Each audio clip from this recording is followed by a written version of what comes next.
नमस्कार. स्मिताज क्लाउड किचनमध्ये आपले खूप खूप मनापासून स्वागत आहे.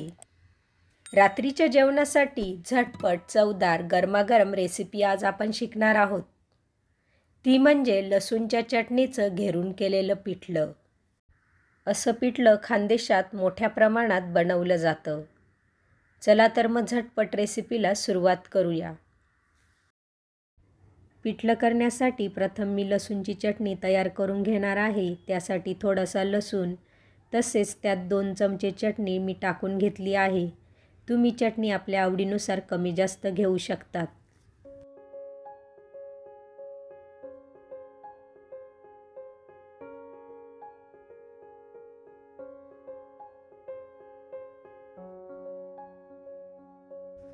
अशा पद्धतीने लसूणची चटणी मी इथे तयार करून घेतलेली आहे.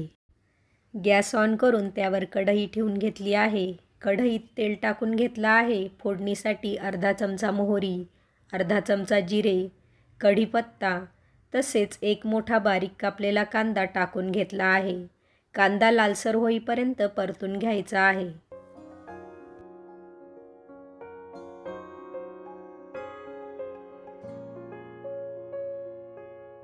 कांदा लालसर होईपर्यंत पिठल्यात टाकण्यासाठी गरम पाणी मी बाजूला गॅस ऑन करून ठेवून घेतले आहे.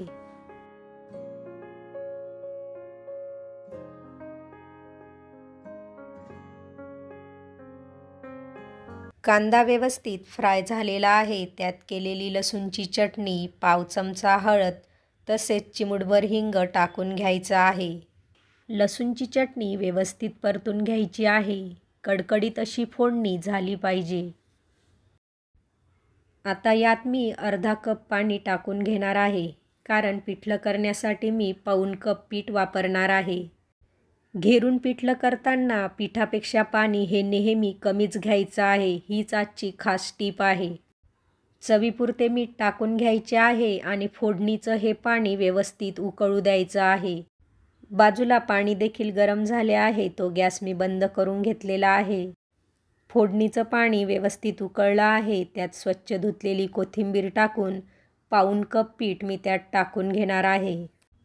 पीठ मोजण्यासाठी तुम्ही वाटीचा देखील वापर करू शकतात. फक्त पाणी पिठापेक्षा जरा कमीच घ्यायचं आहे. गॅस अगदी मंद ठेवून चमच्याने हे पीठ हलवून घ्यायचं आहे, म्हणजेच घेरून घ्यायचं आहे. अगदी 20-25 सेकंदात हे पीठ घेरलं गेलं आहे. तुम्ही इथे बघू शकतात एकही गुठळी त्यात पडलेली नाही. कारण पाणी आणि पिठाचं प्रमाण अगदी योग्य प्रकारे घेतलं की गुठळी अजिबात पडत नाही.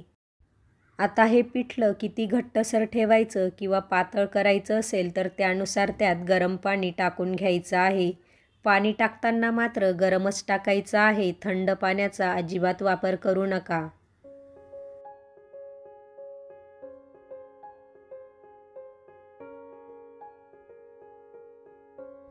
माझ्या दृष्टीने एवढं घट्टसर पिठलं भरपूर झालं, म्हणून मी आता याला झाकण ठेवून 3 ते 4 मिनटं मंद आचेवर शिजू देणार आहे. 4 मिनिटांनंतर झाकण काढून घेतलेलं आहे. पिठलं आता खाण्यासाठी तयार आहे.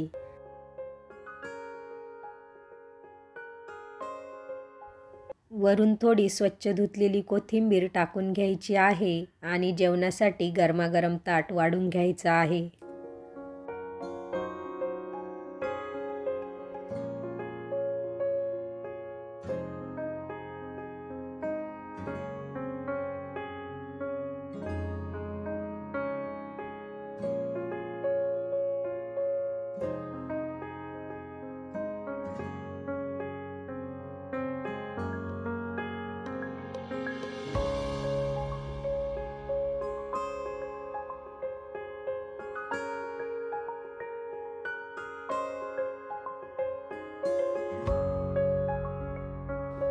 जेवताना तुम्ही पिठल्यावर थोडं तेल टाकू शकतात.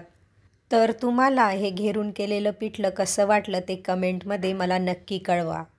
आवडलं असेल तर लाईक करायला विसरू नका. पुन्हा भेटूया पुढच्या व्हिडिओमध्ये.